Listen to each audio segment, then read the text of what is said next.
बात उन दिनों की है जब मेरठ से सटे एक छोटे से कस्बे रामपुरवा में एक नाम था जिसे सुनकर माएं अपनी बेटियों को घर के अंदर खींच लेती थीं। वीडियो में आगे बढ़ने से पहले हमारे चैनल को सब्सक्राइब करें और वीडियो को लाइक करें। वो नाम था दरोगा भवानी सिंह। लंबा चौड़ा जिस्म, घनी काली दाढ़ी, खाकी वर्दी और कंधे पर 3 सितारे। देखने में रौब था, बोलने में धाक थी। पर जो लोग उसकी असलियत जानते थे वो जानते थे कि इस वर्दी के पीछे एक ऐसा दरिंदा छुपा था जिसे कानून का डर नहीं था, क्योंकि वो खुद कानून था। कम से कम रामपुरवा में तो यही समझा जाता था। भवानी सिंह का धंधा अजीब था। वो गांव की गरीब लड़कियों से शादी करता था। हर 2-3 साल में एक नई दुल्हन। कभी किसी मजबूर बाप को डरा धमकाकर, कभी झूठे वादों से, कभी पैसों का लालच देकर। और शादी के बाद वो लड़कियां या तो चुप रहती थीं या फिर गायब हो जाती थीं। कोई एफआईआर नहीं होती थी, कोई शिकायत नहीं पहुंचती थी, क्योंकि थाना भवानी सिंह का था। थाने के सिपाही भवानी सिंह के थे और जिले का एक बड़ा नेता भवानी सिंह की जेब में था। रामपुरवा की औरतें बस दुआएं मांगती रहती थीं कि इस बार उनकी बेटी की बारी ना आए। पर एक दिन किसी ने सुन ली वो दुआ। लखनऊ में आईपीएस अधिकारी नंदिनी राठौर के पास एक फाइल आई। पतली सी फाइल। पर जब उन्होंने खोली तो अंदर की हर इबारत एक चीख की तरह थी। नंदिनी राठौर, उम्र 36 साल, आईपीएस बैच 2012, 2 राज्य पुरस्कार, 3 बड़े ऑपरेशन के नाम उनकी फाइल में दर्ज थे। पर जो इंसान इन कागजों में था वो इन सबसे अलग था। नंदिनी वो अधिकारी थीं जो केस को केस की तरह नहीं, जिम्मेदारी की तरह लेती थीं। उनके लिए हर पीड़ित बस एक नंबर नहीं था, वो एक इंसान था, एक जिंदगी थी। फाइल में 3 लड़कियों के बयान थे जो किसी तरह लखनऊ तक पहुंचे थे। एक एनजीओ की मदद से बयानों में नाम था भवानी सिंह का, और जो कुछ उन लड़कियों के साथ हुआ था वो पढ़कर नंदिनी की मुट्ठियां भींच गईं। उन्होंने फाइल बंद की, लंबी सांस ली और अपने सहायक कमलेश को बुलाया। कमलेश, रामपुरवा में अगले हफ्ते एक शादी है। भवानी सिंह की। जी मैडम, मुझे उस शादी में जाना है। कमलेश ने हैरान होकर देखा। मैडम? मतलब? नंदिनी मुस्कुराई। वो मुस्कान जो दुश्मन को नहीं समझ आती, पर जो देखता है वो जान लेता है कि कुछ बड़ा होने वाला है। मतलब मैं दुल्हन बनकर जाऊंगी। अगले 5 दिन बेहद व्यस्त रहे। नंदिनी ने अपनी टीम बनाई, 6 लोग, सब सिविल ड्रेस में। किसी को पता नहीं था कि ये ऑपरेशन क्या है। सिर्फ नंदिनी जानती थी और उनका भरोसेमंद साथी इंस्पेक्टर राजेश वर्मा। राजेश वर्मा 10 साल से नंदिनी के साथ काम करते थे। सीधे, ईमानदार और जरूरत पड़ने पर लोहे की तरह कड़े। उन्होंने जब पूरा प्लान सुना तो एक पल के लिए रुके। फिर बोले, मैडम ये खतरनाक है। भवानी सिंह के पास हथियार हैं, आदमी हैं। अगर पहचान गया तो हम वर्दी में जाएंगे। नंदिनी ने कहा। बाद में राजेश समझ गए, प्लान ये था, नंदिनी दुल्हन बनकर जाएंगी, असली दुल्हन जिसका नाम सुमित्रा था, एक गरीब किसान की बेटी। उसे पहले ही सुरक्षित जगह पहुंचा दिया गया था। एनजीओ की मदद से उस परिवार को समझाया गया था। सुमित्रा के अब्बा मतलब पिता रघुनाथ प्रसाद पहले तो डरे, फिर जब नंदिनी ने खुद उनसे बात की तो वो टूट गए। साहिबा, रघुनाथ ने रोते हुए कहा था, अगर आप न आती तो मेरी बच्ची भी उन्हीं लड़कियों की तरह हो जाती जो गायब हो गईं। मैं राजी हूँ, बस मेरी बेटी को बचा लो। नंदिनी ने वादा किया था। शादी की सुबह आई। रामपुरवा में भवानी सिंह का घर सजा हुआ था। गेंदे के फूलों की मालाएं, पीले और नारंगी रंग के पर्दे, ढोलन गाड़े, बाराती, सब कुछ था। ऊपर से देखो तो लगे कि कोई खुशहाल शादी है, पर जो जानते थे वो जानते थे। नंदिनी राठौर लाल जोड़े में थीं। माथे पर बिंदी, हाथों में मेहंदी, गले में हार, आंखों में काजल। उन्होंने आईने में खुद को देखा और एक पल के लिए उन्हें खुद पर विश्वास नहीं हुआ। वो इतनी असली दुल्हन लग रही थीं कि खुद उनकी टीम के लोग पहचान नहीं पाए। घूंघट के नीचे एक छोटा सा वायरलेस माइक था।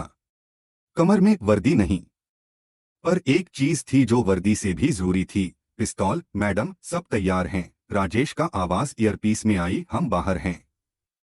इशारा मिलते ही अंदर। ठीक है, नंदिनी ने धीरे से कहा, और वो अंदर चली गईं। मंडप सजा था। पंडित जी मंत्र पढ़ रहे थे। औरतें गाना गा रही थीं और भवानी सिंह, काली दाढ़ी, खिली हुई मूछें, सफेद कुर्ता पाजामा, मंडप के बीच बैठा था। उसके चेहरे पर एक घमंडी मुस्कान थी। नंदिनी को लाया गया। घूंघट में धीरे धीरे परंपरा के हिसाब से भवानी सिंह ने एक नजर देखा और मुस्कुराया। उसे क्या पता था कि जो दुल्हन सामने बैठी है वो उसकी जिंदगी की सबसे बड़ी गलती साबित होने वाली है। फेरे शुरू हुए, नंदिनी चलती रही। उनका दिल धड़क रहा था पर हाथ नहीं कांप रहे थे। वो एक एक चीज नोट कर रही थीं। भवानी के आदमी कहाँ खड़े हैं? दरवाजा कहाँ है? भीड़ में कितने लोग हैं? तीसरे फेरे के बाद जब पंडित जी बोले अब बैठ जाइए, तभी नंदिनी रुक गईं। भवानी ने हैरान होकर देखा। क्या हुआ? नंदिनी ने घूंघट उठाया और जो चेहरा सामने आया वो सुमित्रा का नहीं था। भवानी सिंह एक पल के लिए जम गया। तू कौन है? नंदिनी राठौर, नंदिनी ने बिल्कुल शांत आवाज में कहा। आईपीएस। और तुम्हारे सारे पापों की फाइल मेरे पास है। भवानी सिंह, एक पल की खामोशी। फिर अफरातफरी। भवानी सिंह ने अपने आदमियों को इशारा किया। दो तीन लोग उठे, पर तभी नंदिनी ने वो किया जो किसी ने सोचा भी नहीं था। वो उठी, लाल जोड़े में, और एक ही झटके में कमर से पिस्तौल निकाली। भवानी सिंह उछला पर नंदिनी तेज थी। उनका पैर हवा में उठा और भवानी के घुटने पर ऐसी लात पड़ी कि वो धड़ाम से घुटनों पर गिर गया। पिस्तौल उसकी कनपटी पर थी। मंडप में चीखें गूंजी। औरतें उठकर भागने लगीं। बच्चे रोने लगे। पर नंदिनी टस से मस नहीं हुई, हिला तो नहीं। उन्होंने भवानी की आंखों में देखते हुए कहा। भवानी, जो अपनी जिंदगी में कभी किसी से नहीं डरा था, अब कांप रहा था। उसकी आंखों में पहली बार डर था। बाहर से राजेश और टीम अंदर आई, वर्दी में, बनियान पर पुलिस लिखा हुआ, हाथों में हथकड़ियां। भवानी के तीन आदमी थे जिन्होंने विरोध करने की कोशिश की, पर राजेश की टीम ने 2 मिनट में सबको काबू कर लिया। भवानी सिंह अभी भी घुटनों पर था। नंदिनी ने पिस्तौल हटाई। राजेश आगे आए। हथकड़ी खनखनाई। भवानी सिंह, तुम्हें गिरफ्तार किया जाता है। धारा 376, 366, 498 और अपहरण के आरोप में। भवानी ने गर्दन उठाई। उसकी आंखों में अभी भी वो पुराना घमंड था, पर अब वो घमंड खोखला था। तू जानती नहीं मेरी पहुंच कहाँ तक है? उसने दांत पीसते हुए कहा। नंदिनी ने उसे ऊपर से नीचे देखा, फिर बोली, और तुम नहीं जानते मेरी पहुंच कहाँ तक है? मंडप में जो औरतें बची थीं, वो हैरान थीं, डरी हुई थीं, कुछ रो रही थीं। एक बुजुर्ग औरत जिसकी बेटी 3 साल पहले भवानी की शादी के बाद गायब हो गई थी, धीरे धीरे आगे आई। उसने नंदिनी को देखा। लाल जोड़े में, हाथों में मेहंदी, और चेहरे पर वो भाव जो किसी देवी का होता है, सख्त भी, दयालु भी। बुजुर्ग औरत ने नंदिनी के पांव छुए। नंदिनी ने उन्हें उठाया। माँ जी, पांव मत छुइए बेटा, बुजुर्ग औरत रोते हुए बोली। मेरी बच्ची मिलेगी। नंदिनी की आंखें नम हुई, पर आवाज नहीं कांपी। हम ढूंढेंगे माँ जी, वादा। अगले कुछ घंटों में रामपुरवा एक युद्ध क्षेत्र बन गया। नंदिनी की टीम ने भवानी सिंह के घर की तलाशी ली। जो मिला वो रोंगटे खड़े कर देने वाला था। एक तहखाना था जिसमें दस्तावेज थे, लड़कियों की तस्वीरें थीं, कुछ नाम थे जो गायब हो गई लड़कियों के थे, और एक डायरी थी भवानी की अपनी हाथ से लिखी हुई, जिसमें वो सब था जो उसने किया था।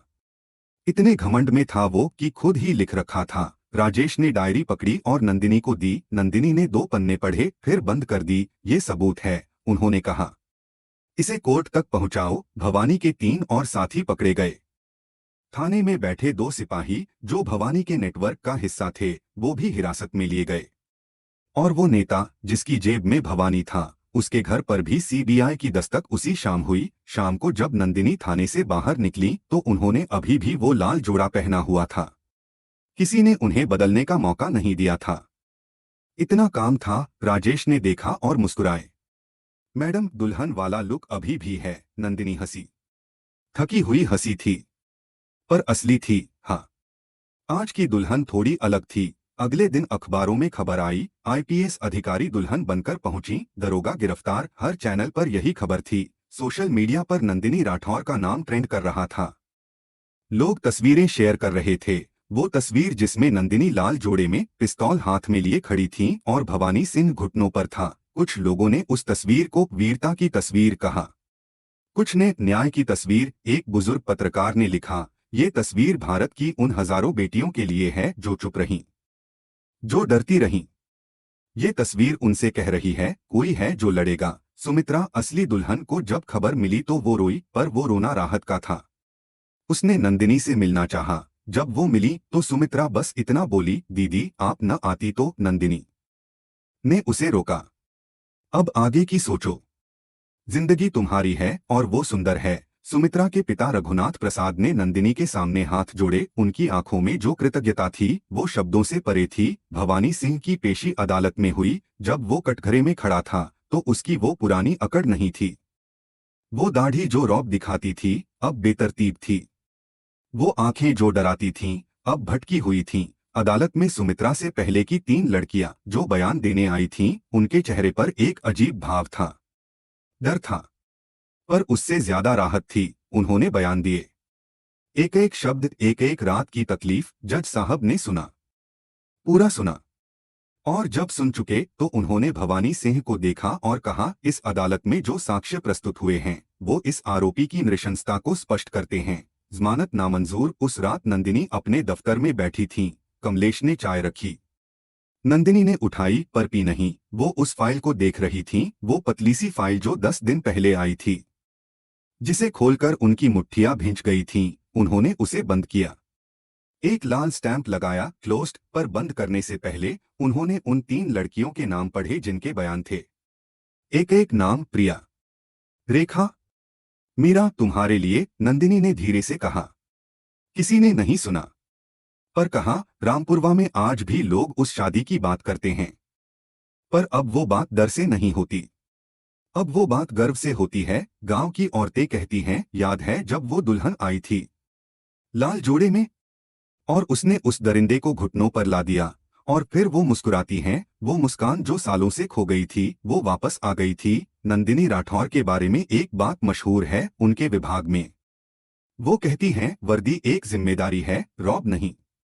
और जिस दिन वर्दी रौब के लिए पहनी जाए उस दिन उसे उतार देना चाहिए। भवानी सिंह ने वर्दी रौब के लिए पहनी थी। नंदिनी राठौर ने वर्दी उतारकर दुल्हन बनकर जिम्मेदारी निभाई थी। फर्क यही था। और इसीलिए जब वो लाल जोड़े में पिस्तौल हाथ में उस मंडप में खड़ी थीं, तो वो सिर्फ एक आईपीएस अधिकारी नहीं थीं, वो हर उस बेटी की आवाज थीं जो कभी बोल नहीं पाई। हर उस माँ की दुआ थी जो रात को रोती थी। हर उस बाप की उम्मीद थी जो बेबस था। और उस एक पल में जब उन्होंने घूंघट उठाया और भवानी सिंह की आंखों में देखा, रामपुरवा की तकदीर बदल गई। ये से ही और वीडियो देखने के लिए हमारे चैनल को सब्सक्राइब करें, वीडियो को लाइक करें, शेयर करें, कमेंट्स करें। Thank you so much for watching full video.